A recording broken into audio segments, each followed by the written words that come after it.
కొంచెం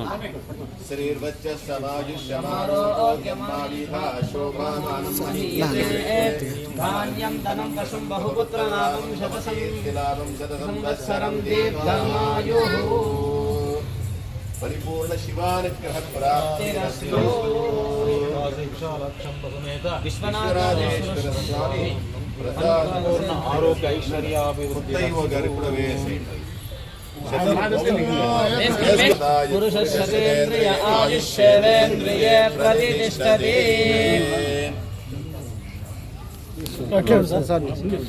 తీసుకున్నా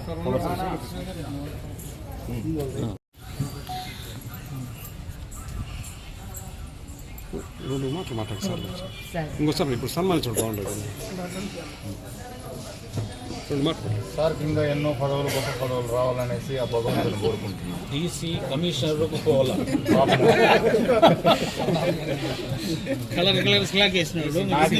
చాలా సహాయపడతాడు. అంటే నాకు కొంచెం పర్సనల్ అయిపోలేదు సార్ నేను పోయినా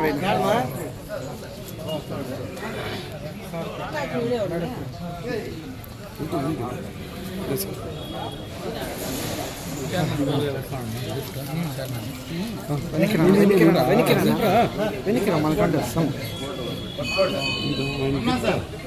అట్లా ఉన్నది దగ్గర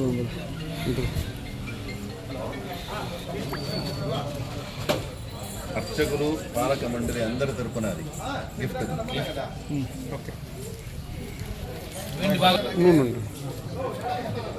మా ఈఓ గారికి మా శివాలయం సేవ చేసినందుకు చిన్న కానుకగా మా కమిటీ వారు సమర్పిస్తున్నారు.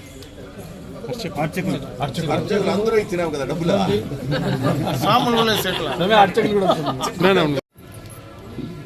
ఈరోజు మా ఈఓ గారు ట్రాన్స్ఫర్ అయి వేరే ఊరికి పోతున్నారు. మాకు అన్ని విధాల సహాయ సహకారాలు అందించారు. ఈనాడు ఈ ఆలయ అభివృద్ధికి 100% స్వామివారు అనుగ్రహంతో మా ఈఓ గారు ఈ దేవాలయ అభివృద్ధికి ఎంతో కృషి చేసినారు. ఆయనకి ఈ సందర్భంగా కృతజ్ఞతలు తెలియజేస్తున్నాము. అదేవిధంగా మా యొక్క గుడి కూడా రాబో రోజుల్లో ఆయన ఉన్నత పదవి అలంకరించాలని కోరుకుంటూ మా గుడికి ఇంకా నిధులు ఏదైనా సమర్పించవలసిందిగా పై అధికారులకు విన్నవించవలసిందిగా నేను కోరి ప్రార్థిస్తున్నాను. ఓం నమః శివాయ. మా శివాలయ కమిటీ తరఫున ఈఓ గారికి చిరు సత్కారంగా పూజారులు ప్లస్ ఈ కమిటీ తరఫున చిరు కానుక సమర్పించుకుంటాం. ఈయన చేసిన సేవలు ఈయనకి ప్రమోషన్ వచ్చి సొంత డిస్టిక్ పోయి ఆయన మరిన్ని ఇంకా ఉన్నత పదవులు ఆశించాలని కలగాలని ఆ పరమశివుని కోరుకుంటూ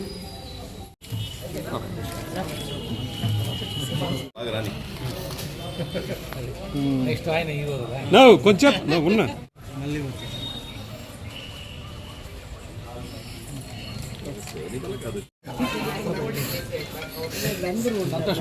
అదే ఆనంద్ బాష్పాలు వస్తున్నాయి భాస్కర్ సార్.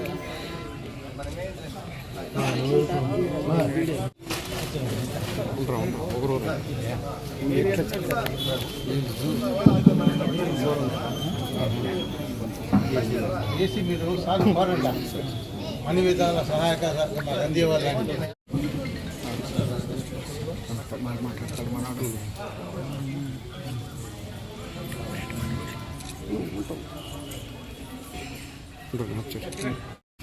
అందరికీ నమస్కారం.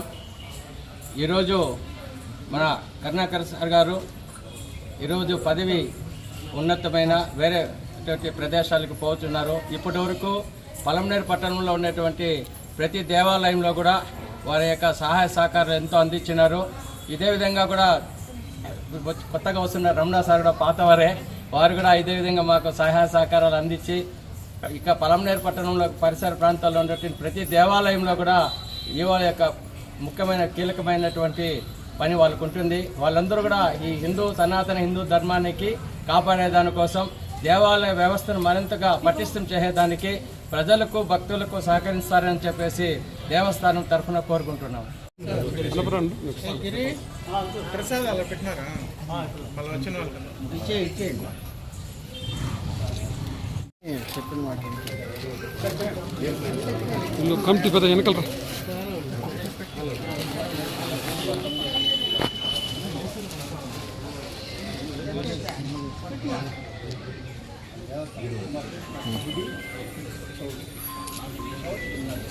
అన్ని వీరు రాజు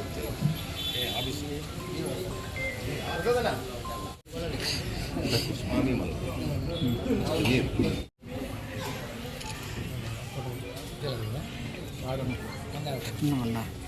అందరికీ నమస్కారం.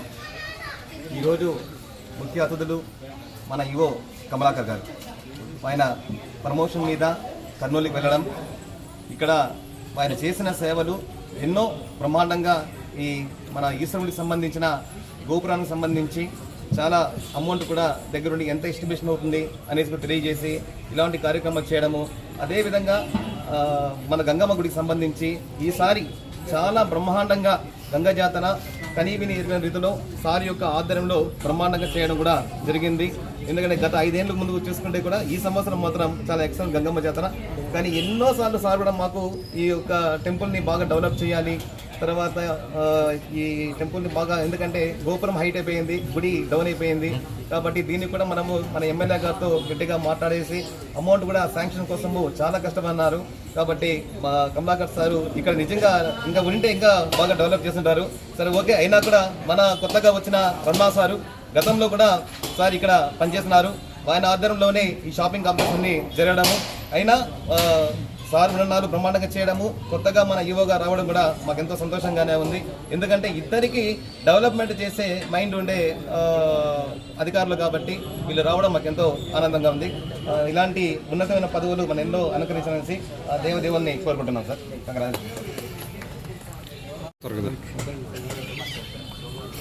ఓకేనా? ఓం నమ శివాయ. గత 10 సంవత్సరాలుగా మా కమలాకర్ సార్ గారు ఈ యొక్క ఆలయ అభ్యున్నతికి ఎన్నో విధాలుగా అభివృద్ధి కార్యక్రమాలకు కానీ, రాజగోపుర నిర్మాణానికి కానీ, ఆ రాజగోపుర నిర్మాణానికి CGF ఫండ్, కామన్ గుడ్ ఫండ్కి దానికి FD వేసి 19 లక్షలు FD వేసేటటువంటి ఖ్యాతి ఆయన స్వహస్తాలతో జరిగింది. నేను చాలా సంతోషపడుతుంది. ఇప్పుడు కూడా ఈ రాజగోపుర నిర్మాణానికి CGF కట్టిన తర్వాత ఈ యొక్క ఆలయ అభివృద్ధికి గాను మళ్ళా మిగిలినటువంటి పైకం ఏదైతే ఉందో అది కూడా ఆయన నికరంగా బ్యాంకులో FD వేసి ఆలయ అభ్యున్నతికి, అంటే రాజగోపుర నిర్మాణానికి కావచ్చు, మరి యొక్క ఏ విషయంలోనైనా కానీ ఆయన ముందుండి ఎంతో అభివృద్ధి పదంలో నడిపించినారు అనేటటువంటిది చాలా విశేషమైనటువంటి విషయం. ఈరోజు ఈ రాజగోపుర నిర్మాణం పూర్తయ్యి ఆ ఆలయ కుంభాభిషేకం వరకు ఆయన ఉంటారు అని మేము ఎంతో ఆశపడినాము. కానీ ఆ భగవంతుడు ఆయనకు ఆ అభ్యున్నతమైనటువంటి పదవినిచ్చి ఆయన్ని వేరే చోటికి మార్పు చేసినారు. అయినను ఏమీ సమస్య లేదు. ఎందుకంటే ఇంతకు ముందు ఉన్నటువంటి సారు రమణ సారు కూడా ఆలయ అభివృద్ధి అంటే ఆయన ప్రథమ స్థానంలో ఉండి నడిపిస్తారు అని చెప్పి మనము ఎంతో సంతోషపడేటువంటి విషయం. ఓం నమ శివాయ.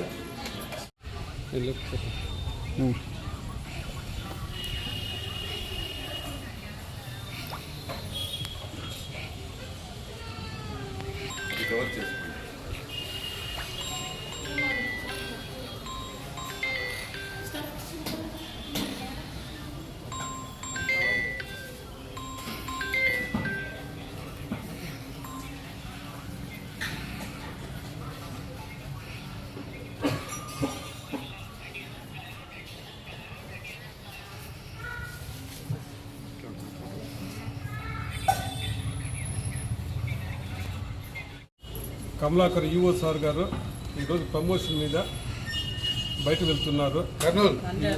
కర్నూలుకి ప్రమోషన్ మీద వెళ్తున్నారు. ఈ విషయం ఒక రకంగా చెప్పాలంటే సంతోషము, ఇంకో రకంగా చెప్పాలంటే ఏమిరా అంటే గంగ జాతర పలంనేరులో చేయాలంటే ఆషామాషి కాదు. ఎంతసేపు కమిటీ చైర్మన్లు ఉంటారు, వేరే వాళ్ళు ఉంటారు, అన్నీ చేస్తారు. అదేదో చెప్తారు 3 సింహాలు ఉంటాయి, అదేదో చట్టానికి న్యాయానికి 3 సింహాలు కనిపించి 4 సింహాలు ఉంటారు చూడ. ఆ మాదిరిగా కమలాకర్ సార్ గంగ జాతర చాలా రిస్క్. మొదటి రోజు అమ్మ పాతపేట నుంచి వస్తుంది, 2వ రోజు అక్కడ గంగమ్మ దర్శనం ఉంటుంది, 3వ రోజు జల్జి ఉంటుంది. అట్లా టైంలో 3 రోజులు నిద్రే పోరు. ఆ జనాలు కంట్రోల్ చేయాల, భక్తులు కంట్రోల్ చేయాల. ఎంత ఆ 3 రోజులు నిద్రపోకుండా అట్లా పనిచేసినారు పాప సారు.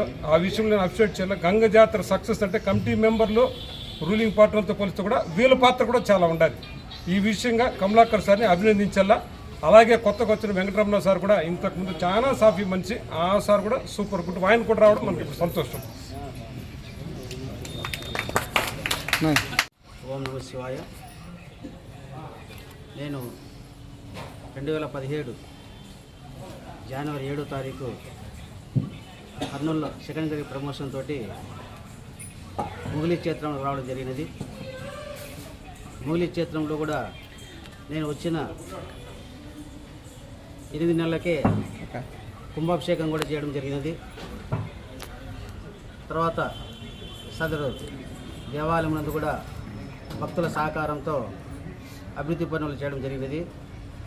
2022లో మళ్ళీ ట్రాన్స్ఫర్లో పలమనేరుకు రావడం జరిగినది.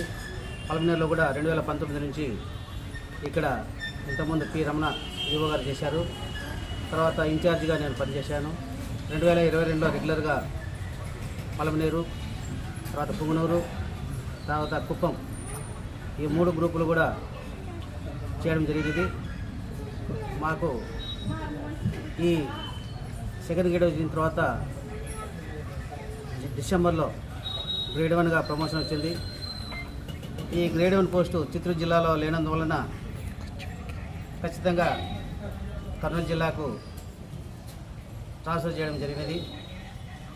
ఇక్కడ ఉన్న రోజుల్లో దేవాలయం అభివృద్ధియే ధ్యేయంగా ఎవరికి ఇబ్బంది కలగకుండా సిబ్బందికి కానీ, అర్చకులకు కానీ, భక్తులకు కానీ ఎటువంటి ఇబ్బంది కలగకుండా పరిపాలన చేయడం జరిగినది. ఈ మొదట్లో సదరు దేవాలయంలో 3 అంతస్తుల రాజగోపురానికి ప్లాన్ ఎస్టిమేట్ వేసి ఉన్నారు, కానీ అది నిర్మాణము జరగలేదు. తర్వాత వీరభద్ర వాళ్ళ చైర్మన్ వాళ్ళ కాలంలో మరలా లేదు, ఇది ఈ పలమనేరు గ్రామస్తుల యొక్క చిరకాల వాంఛ ఒక రాజగోపురం కావాలని చెప్పి అప్పుడు 5 అంతస్తుల స్టోరు రాజగోపురం నిర్మాణం ప్లాన్స్ ఎస్టిమేట్ వేసి సిసిఎఫ్ ద్వారా శాంక్షన్ చేయించేసి ఈ 5 అంతస్తుల నిర్మాణం చేపట్టడం జరిగినది. ఇంకా కొద్ది రోజులకు కుంభాభిషేకం జరగవలసినది. కానీ ఈ దేవాలయము చిరస్థాయిగా నిలబడాలంటే, ఇంకా కొన్ని అభివృద్ధి పనులు చేయాలంటే మన శివాలయము మొత్తము రాతి కట్టడంతో ఈ ఫ్లోరింగు, తర్వాత దక్షిణామూర్తి దేవాలయము, తర్వాత కాలభైరవ దేవాలయము, ఈ అయ్యప్ప స్వామి దేవాలయం మొత్తము ఈ దేవాలయము, తర్వాత మన పలమనేరు పట్టణ మేయర్ శాసనసభ్యులు గౌరవనీయులు అమర్నాథ్ రెడ్డి గారు 4 కోట్లకు సీజెఫ్ కింద మ్యాచింగ్ గ్రాంట్ కట్టేదానికి మినిస్టర్ గారికి కూడా రికమెండ్ చేయడం జరిగింది. దానితోటే మళ్ళా ప్లాన్ ఎస్టిమేట్ వేయడం జరిగింది. ఆ ప్లాన్ ఎస్టిమేట్ వేసిన తర్వాత మళ్ళీ సీజెఫ్ కింద వర్కులు మొదలుపెట్టేదానికి ఇప్పుడు రమణ గారు వచ్చారు, ఈవో గారు. వారు కూడా ఈ దేవాలయంలో అభివృద్ధి పనులు ఏదైనా చేయాలంటే కూడా ముందుండి చేస్తారు. కాబట్టి ఎవరికైనా కానీ ఎటువంటి ఇబ్బందులు ఏదైనా ఉండను. ఒకవేళ పరిపాలన విభాగంలోనే కానీ అని జరిగింది, ఏదైనా ఉంటే క్షమించండి. కాబట్టి ఈ అవకాశం ఇచ్చిన అందరికీ, కమిటీ సభ్యులకు, తర్వాత దేవస్థానం అర్చకులకు, సిబ్బందికి, ఈ షాపింగ్ కాంప్లెక్స్ వారికి అందరికీ నా యొక్క ధన్యవాదాలు.